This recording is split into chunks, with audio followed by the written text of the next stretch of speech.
আর করোনার সময় থেকে গরু অল্প উঠাই, কারণ করোনার সময় ছিল না, অনলাইনে বিক্রি হতো। 2020 সাল থেকে আমার গরুর এই ফার্মটা যাত্রা শুরু মেইনলি। আর ছাগল দুম্বা আমার 2016 সাল থেকে শুরু।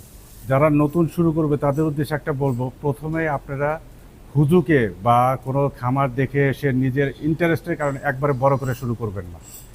আপনারা প্রথমে অল্প দুই একটা গরু নিয়ে শুরু করবেন, নিজে শেখার চেষ্টা করেন। আপনি যদি মনে করেন আপনি গরু কিনছেন, চিকিৎসা করাবেন ডাক্তার দিয়ে, সম্পূর্ণ কর্মচারীর উপর ডিপেন্ড করবেন, তাহলে এটা ভুল হবে। নিজে আস্তে আস্তে দুই একটা গরু তিনটা গরু কিনে শিখেন কীভাবে ট্রিটমেন্ট করে বা কীভাবে কোন গরুটা কী সমস্যা সে নিজে বোঝার চেষ্টা করেন যে কোন সমস্যা হলে কী ট্রিটমেন্ট দিতে হবে। এটা যখন নিজে আয়ত্ত করতে পারবেন বা ঘাস চাষ করতে পারবেন পর্যাপ্তভাবে, গরুর খাবার ঠিকমতো দিতে পারবেন, তখন আপনি আস্তে আস্তে খামার বড় করেন। প্রথমে হুজুগে পরে আগে খামার বড়ভাবে একবারে বেশি গরু নিয়ে শুরু করাটা টোটালি রং হবে। প্রিয় দর্শক, সবাই কেমন আছেন? আমরা এখন অবস্থান করছি সাভারের সাভার এগ্রোতে, যেটি সাভারের দরিয়াপুর দক্ষিণ পাড়ায় অবস্থিত।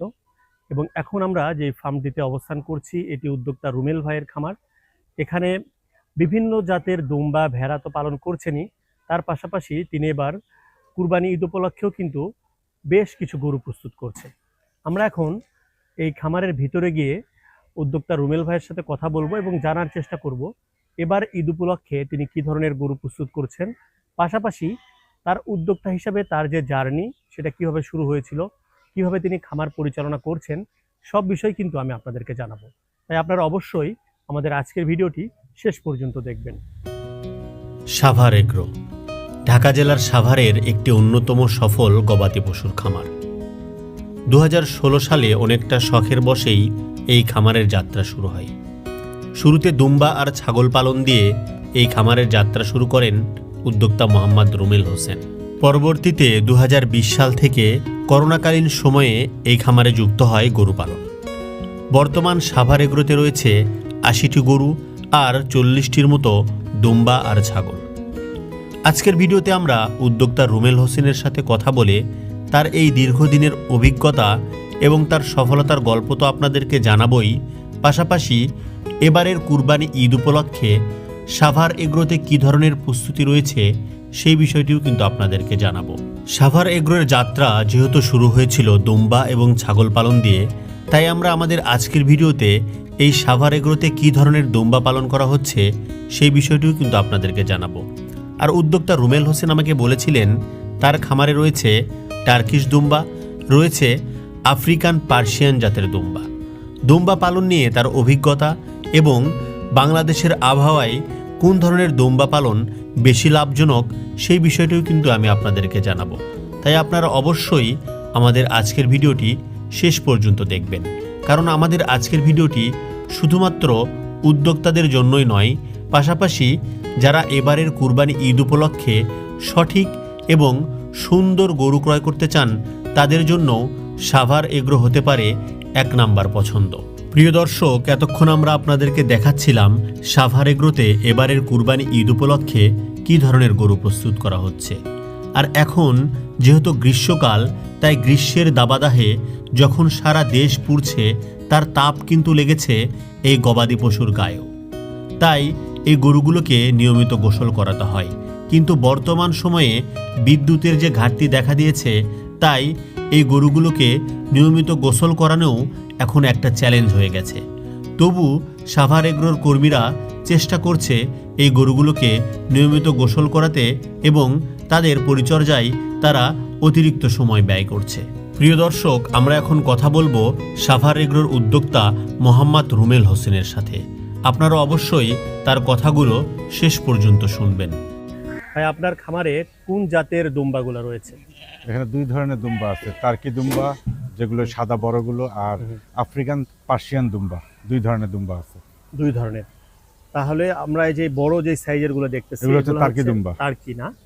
এই বড়টার ওজন কেমন আসতে পারে? বড়টা এখন আছে 123 কেজি। 123 কেজি।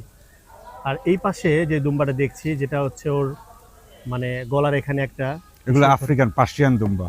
আফ্রিকান পার্সিয়ান, তাই না? এগুলো আপনাদের হচ্ছে মেইনলি তো প্রোডাকশনের জন্যই রাখা। এগুলো প্রোডাকশনের জন্য রাখা। তো দুম্বা আপনার হচ্ছে কেমন, মানে ভেড়ার মতোই মানে বাচ্চা এরকমই দেয়? বছরে কি পরিমাণ বাচ্চা দেয় দুম্বা? 16-17 মাসে দুইবার। 16-17 মাসে দুইবার। আচ্ছা, আর দুম্বার দাম কেমন আসলে? আমাদের দেশের অনেকেই কিন্তু এখন দুম্বা পালনের দিকে দুম্বা ঝুঁকছে। বাংলাদেশে এখন যেগুলো আছে বিভিন্ন কোয়ালিটির আছে। হ্যাঁ। টার্কি দুম্বাটা হচ্ছে সবচেয়ে বেটার কোয়ালিটি, সাইজও বড় হয় বড়। হুম, হুম। এগুলো একটু দামি, এগুলো ডিপেন্ড করবে আপনার কোয়ালিটির উপরে, ওয়েটের উপরে আচ্ছা। ডিপেন্ড করে। তারপর একটা যদি আমরা নরমালি চিন্তা করি যে একটা বাচ্চা যে হয়তো বা জাস্ট বাচ্চাগুলো আমরা 1,10,000 1,20,000 বিক্রি করি, 4 মাস 5 মাস বয়স বা 6 মাস, 4 মাস 5 মাস, তার মানে 1 লাখের উপরে যেতে হবে। 1 লাখ উপরে। আচ্ছা আচ্ছা। কুরবানির জন্য কি কোনো ভেড়া বা হচ্ছে আপনার কোনো কিছু আছে এখানে বিক্রি করার মতো? ওই যে যেগুলো বেঁধে রাখছে ওগুলো হচ্ছে কি আপনার এই কোরবানির জন্য। এবারে কুরবানি ভেড়া, খাসি। ঈদ উপলক্ষে ভেড়ার খাসি যেগুলো না? প্রিয় দর্শক, এই পাশে যে ভেড়াগুলো আপনারা দেখছেন বা খাসি রয়েছে সেগুলো হচ্ছে এবারে কুরবানি ঈদ উপলক্ষে বিক্রি করা হবে। এর পাশাপাশি যেই দুম্বাগুলো আপনারা দেখছেন সেগুলো আসলে তাদের খামারের প্রজননের জন্যই তারা রেখেছেন, এগুলা এবার কুরবানিতে তারা বিক্রি করবেন না। প্রিয় দর্শক, এতক্ষণ আমরা উদ্যোক্তা মোহাম্মদ রুমেল হোসেনের মুখেই শুনছিলাম তার খামারে তিনি যে দুম্বাগুলো লালন পালন করছে সেই দুম্বাগুলো সম্পর্কে। এখন আমরা এসেছি তার খামারের যে অংশে তিনি গরু লালন পালন করছে, এবং এখন আমরা উদ্যোক্তা রুমেল হোসেনের সাথে কথা বলে তার খামারে তিনি কী ধরনের গরু লালন পালন করছে এবং গরু লালন পালন নিয়ে তার অভিজ্ঞতা আমরা এখন আপনাদেরকে জানাবো। প্রিয় দর্শক, আমরা এখন কথা বলছি উদ্যোক্তা রুমেল হোসেন ভাইয়ের সাথে, যিনি এই সাভার এগ্রোর প্রতিষ্ঠাতা। ভাই, আমরা তো আপনাদের খামার দেখলাম এবং এখানে আপনারা গরু, ছাগল, দুম্বা, ভেড়া সব কিছুই পালন করছেন। তো আপনাদের এই সাভার এগ্রোর যাত্রাটা কবে শুরু হয়েছিল? সাভার এগ্রো এটা যাত্রা শুরু হয়েছে 2016 সালে। 16 সালে আমার একটা ফ্যাক্টরি কাজ করতাম আমি যেখানে, সেখানে ফ্যাক্টরির সাইডে অনেকখানি জায়গা ছিল। তো ওই জায়গা খালি পড়ে তো ওখানে আমি প্রথম আগে উন্নত জাতের ছাগল পালতাম, ছাগল দুম্বা পালতাম। তো ওইখান থেকে মাঝে মধ্যে অনলাইনে ছাড়তাম, এরপর বাচ্চা অনেকে কাস্টমার চাইতো, ভাই আমাকে বাচ্চা দেন বাচ্চা দেন। ওইখান থেকে প্রথম শুরু হয় আমার ছাগলেরটা আর দুম্বারটা। আর করোনার সময় থেকে গরু অল্প উঠাই, কারণ করোনার সময় ছিল না, অনলাইনে বিক্রি হতো। 2020 সাল থেকে আমার গরুর এই ফার্মটা যাত্রা শুরু মেইনলি। আর ছাগল দুম্বা আমার 2016 সাল থেকে শুরু। আমি মেইনলি ছিলাম গার্মেন্টস বাইং হাউসে, ওইখান থেকে আমি চাকরি ছেড়ে দিয়েছি 2023 সালে। এরপর থেকে আমি এগুলো নিয়ে আসি।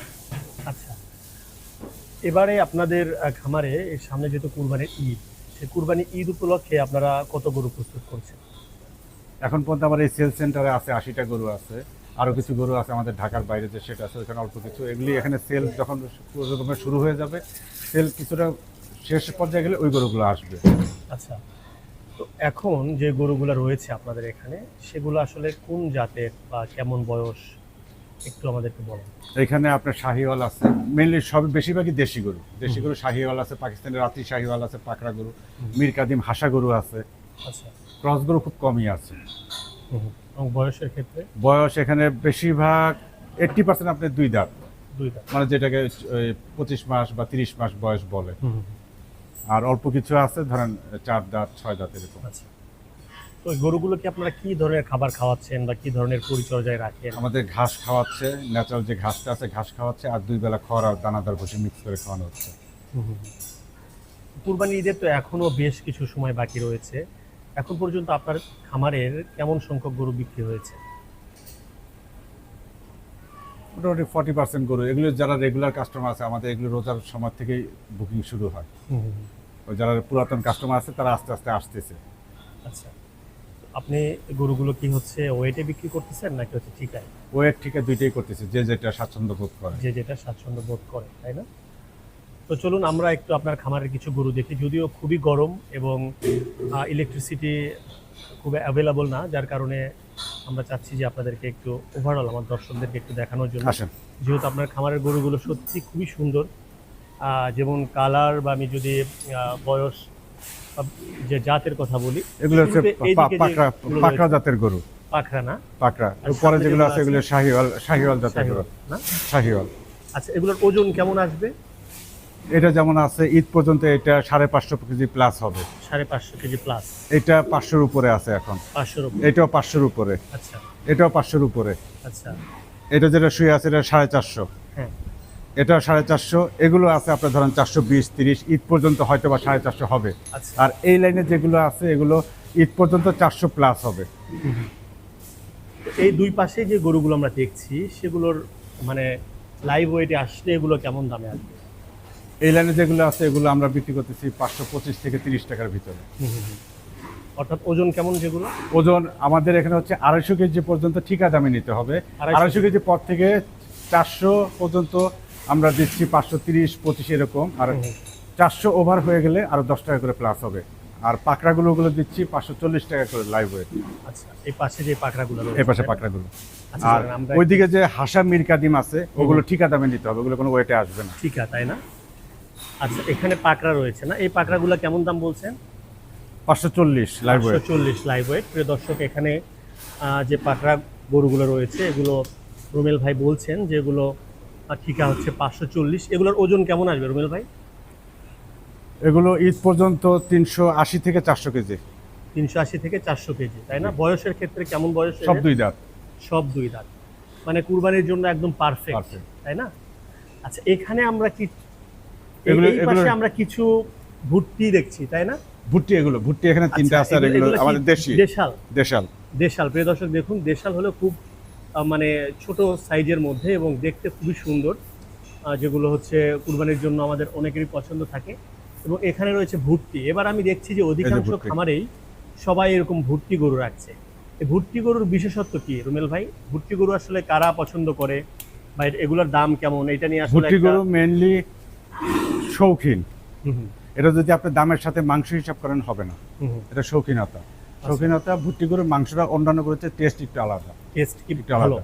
আবার এই মিরকাদিম হাসা গরুর টেস্টও আলাদা একটু। আচ্ছা, তারপরেও আমি যদি বলি এখানে আমরা যে একটা ভুট্টি গরু দেখছি, এটা কেমন দাম হতে পারে? আপনি একটু যদি আমাদের একটা এটা ধারণা আমাদের আস্কিং প্রাইস হচ্ছে 1,70,000।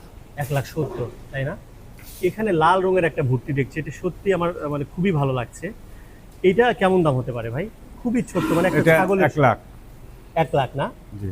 আচ্ছা, আপনার খামারে যে দুম্বা দেখলাম, আমার মনে হয় যে দুম্বার মতোই দেখতে এগুলা। যে দর্শক দেখছেন ভুট্টি গরু, এটা আসলে সবার শখের জিনিস, যার কারণে আসলে ওজনের জন্য ওজনের সাথে গরুগুলোর ভুট্টি দাম কখনো আসলে হয় না, ওজনে দামে মাংসে হিসাব মিলবে না। মাংসে হবে না। আর এখানে আমরা দেখছি হাসা, তাই না? এই হাসাগুলো মানে কেমন দামে আপনারা বিক্রি করবেন বা কেমন ওজন আছে এগুলো একটু যদি বলতেন। এখানে 320 পর্যন্ত আছে, 250 থেকে। 250 থেকে 320। এটা কিভাবে বিক্রি হবে? এগুলো ঠিকা দামে। ঠিকা দাম, ঠিকা দামে দামাদামি করে নিতে হবে। দামাদামি করে নিতে হবে। তারপর আমাদের দর্শকদের উদ্দেশ্যে একটু আপনি ধারণা দেন যে কেমন আপনি আশা করছেন। এখানে ধরেন আপনি 1,40,000 থেকে 1,80,000 পর্যন্ত আছে। 1,40,000 থেকে 1,80,000 মধ্যেই থাকে, তাই না? এটা হচ্ছে হাসা। হাসার মধ্যে আসলে মীর কাজিমের হাসা বা এটা সেম। এটা same। বৈশিষ্ট্য হচ্ছে এটা চামড়া হচ্ছে গোলাপি কালার, খুর শিং সব এক কালার, সব এক কালারই সব সাদা। আচ্ছা, বুঝতে পারছি। কারণ আমরা একটু সামনে যাই, এই পাশে আর কি ধরনের গরু রয়েছে? এই পাশে যে গরুগুলো রয়েছে এগুলা কি এগুলো দেশি, সব সব দেশি, দেশাল, সব তাই না? দেশাল। আচ্ছা, টোটাল তাহলে আপনার এবার কুরবানির উপলক্ষে প্রস্তুত হচ্ছে মোটামুটি 100-র মতো ধরতে 100-র মতো, 100। 100-র কাছাকাছি। আচ্ছা, তো এই গরুগুলো যারা ক্রয় করবে তারা আসলে কি ধরনের ফ্যাসিলিটি আপনার থেকে পাবে? মানে ফ্যাসিলিটি যে যারা লাইভ ওয়েটে নিবে, ঈদের 4-5 দিন আগে আসবে, লাইভ ওয়েট দিবে, যে ওয়েটটা থাকবে সেটার উপরে পেমেন্ট করবে। এরপর তার আর কোনো খরচ নেই, আমরা ডেলিভারি দিয়ে আসবো। এটা নির্দিষ্ট একটা এরিয়া আছে, এটা বেশি লং ডিস্টেন্সে হবে না। ঢাকা সিটি এবং এইদিকে সাভার নবীনগর পর্যন্ত, ওইদিকে ঢাকা সিটির কাছাকাছি ভিতরে যা আছে এর পর্যন্ত আমরা ডেলিভারি ফ্রি, ওই একই প্রাইসে। আর যারা ঠিকা দামে কিনবে, আজকে ধরেন কিনবে, কেনার পরে তার কোনো খরচ নাই, আমরা পৌঁছা দিয়ে আসবো ঈদের 3 দিন আগে বা 2 দিন আগে। আচ্ছা, বুঝতে পেরেছি। আচ্ছা রুমেল ভাই, আমরা আপনার খামারে গরুগুলো দেখলাম এবং গরুর দাম সম্পর্কেও বললাম। যেহেতু আপনি একজন কৃষি উদ্যোক্তা, তো আমাদের এই ভিডিও যারা হচ্ছে কুরবানির গরু ক্রয় করবেন তারা তো দেখবেনই, পাশাপাশি যারা আমাদের দেশের অনেক তরুণ উদ্যোক্তা বা যারা উদ্যোক্তা রয়েছেন তারাও এই ভিডিওগুলো দেখে আপনাদের পরামর্শ বা আপনাদের যে অভিজ্ঞতা সেগুলো থেকে তারা শেখার চেষ্টা করে।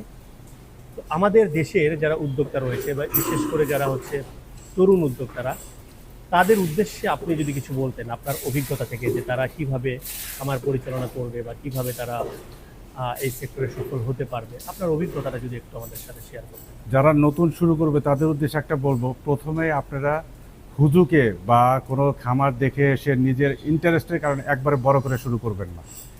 আপনারা প্রথমে অল্প 2-1টা গরু নিয়ে শুরু করবেন, নিজে শেখার চেষ্টা করেন। আপনি যদি মনে করেন আপনি গরু কিনছেন, চিকিৎসা করাবেন ডাক্তার দিয়ে, সম্পূর্ণ কর্মচারীর উপর ডিপেন্ড করবেন, তাহলে এটা ভুল হবে। নিজে আস্তে আস্তে 2-1টা গরু 3টা গরু কিনে শিখেন কীভাবে ট্রিটমেন্ট করে, বা কিভাবে কোন গরুটা কী সমস্যা সেটা নিজে বোঝার চেষ্টা করেন যে কোন সমস্যা হলে কী ট্রিটমেন্ট দিতে হবে।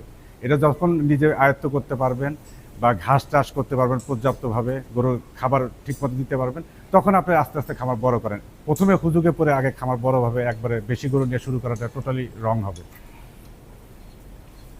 আচ্ছা, আর সেক্ষেত্রে তারা কি আসলে ফ্যাটেনিং এ যাবে নাকি ডেইরিতে যাবে, বা কারা কোনটা ফ্যাটেনিং সে করতে পারবে না তা না, সে করতে পারবে। তার এলাকায় যদি বাজার ভালো থাকে, যে সে কিনবে 2 মাস 3 মাস পেলে ভালো একটা দামে বাজারে বিক্রি করতে পারবে, সে ফ্যাটেনিং করুক। আর দুধের গরুটা হচ্ছে কি, দুধের গরু হলে একটা খামারের জন্য ডেইলি একটা লিকুইড মানি, যেটা লিকুইড মানিটা আসে, যেটা ফ্যাটেনিংয়ে আসবে না। ফ্যাটেনিংয়ে আপনি একবার ইনভেস্ট করবেন 2 মাস 3 মাস, যেটা করবেন 3 মাস পরে গিয়ে আসবে। কিন্তু দুধের গরুটা হচ্ছে ডেইলি একটা লিকুইড মানি আসে, যেটা অনেক খামারে হেল্প হয়, যে তার পকেট থেকে কোনো খরচ করতে না। দেখা গেল দুধ বিক্রি করলো, দুধ বেচে তার নিজের পকেটে কিছু রাখতে পারলো, খামারে গরু খাবারও জোগাড় দিতে পারলো, মাস শেষে কর্মচারী বেতনে কিছু জমা রাখলে কাজ হয়। আর ফ্যাটেনিংটা হচ্ছে একটা লং টাইম পরে গিয়ে আপনি আউটপুট পাবেন, সেটা হতে পারে আপনার প্রফিট, হতে পারে লস, ডিপেন্ড করবে মার্কেটের উপরে। আচ্ছা, সর্বশেষ একটি প্রশ্ন করব আপনাকে, যে কেন সাভার এগ্রো, মানে ক্রেতারা কেন সাভার এগ্রো আসবে? সাভার এগ্রো কি বিশেষত্ব রয়েছে? আমার গত 5 বছরে একটা আমার সুনাম আছে এখন পর্যন্ত, আলহামদুলিল্লাহ। আমার কাস্টমার আমার খামারের গরুতে, তাদের মতামত আমার খামার গরুতে কোনো চর্বি পায় না। 1 2 নম্বর হচ্ছে আমি চেষ্টা করি, আমার এখন পর্যন্ত বলতে পারেন এটা আমার শখের ভিতরেই আছে, তো ফুল কমার্শিয়ালভাবে সিস্টেমে গেলে না। আমি আমার সর্বোচ্চ খরচটা উঠলে অল্প কিছু প্রফিট থাকলে আমি গরু ছেড়ে দিই, কিছুটা রিজনেবল দামে দিই, সেজন্য অনেকে আসে। এটাই মেইনলি। আচ্ছা, মেন কথা হচ্ছে আপনার কাছে শখের বসে এটা করা, এবং হচ্ছে যেন ক্রেতারা স্যাটিসফাইড হয় বা ক্রেতাদের যে বিষয়গুলো লক্ষ্য থাকে সেগুলো আপনি চেষ্টা করেন জি। ফুলফিল করার জন্য। জি, ধন্যবাদ রুমেল ভাই আপনাকে। এই গরমের মধ্যে আপনার সাথে কথা বলছিলাম, এখানে গরুগুলোকে এখনই গোসল করানো হচ্ছিল, আর প্রচণ্ড গরম, তারপর আমরা চেষ্টা করেছি এই খামারের সার্বিক তথ্য আপনাদেরকে দেওয়ার জন্য। তো আপনারা অবশ্যই কমেন্টে জানাবেন যে সাভার এগ্রো বা সাভার এগ্রোর গরুগুলো আপনাদের কেমন লেগেছে, আর চেষ্টা করবেন এই খামারে এসে আপনারা দেখে এখান থেকে গরু ক্রয় করার জন্য। আজকের মতো আমরা এখানেই শেষ করছি। রুমেল ভাই ভালো থাকবেন, আবারও কথা হবে। হ্যাঁ? ইনশাল্লাহ। প্রিয় দর্শক, এখন আপনারা যে গরুটি দেখছেন এটি সাভার এগ্রোর একটি গরু, আর এই গরুটি ইতিমধ্যে বিক্রি হয়ে গেছে। যিনি এই গরুটি ক্রয় করেছেন সেই ক্রেতা এখানে নিয়মিত এসে এই গরুটিকে দেখে যান। আসলে গরুর প্রতি আমাদের সবারই ভালোবাসা রয়েছে, আর যেহেতু কুরবানির গরু, তাই আমাদের উচিত একটু আগে থেকে ক্রয় করে একটু লালন পালন করে তারপর কুরবানি দেওয়া। আর শুধুমাত্র তিনি একাই আসেননি, সাথে করে তার সন্তানকেও নিয়ে এসেছেন, যাতে ভবিষ্যতের প্রজন্ম এই বিষয়গুলো জানতে পারে। প্রিয় দর্শক, আমরা এতক্ষণ কথা বলছিলাম সাভারের সাভার এগ্রো থেকে। আমরা আমাদের আজকের ভিডিওর একেবারে শেষ পর্যায়ে চলে এসেছি। আমাদের আজকের ভিডিওটি আপনাদের যদি ভালো লেগে থাকে এবং পরবর্তীতে আরও এরকম সফল উদ্যোক্তাদের গল্প যদি আপনারা জানতে চান, তাহলে অবশ্যই আমাদের চ্যানেল স্বদেশ এগ্রোকে সাবস্ক্রাইব করবেন এবং আমাদের সাথেই থাকবেন। আজকের মতো বিদায় নিচ্ছি। সবাই ভালো থাকবেন, সুস্থ থাকবেন। আল্লাহ হাফেজ।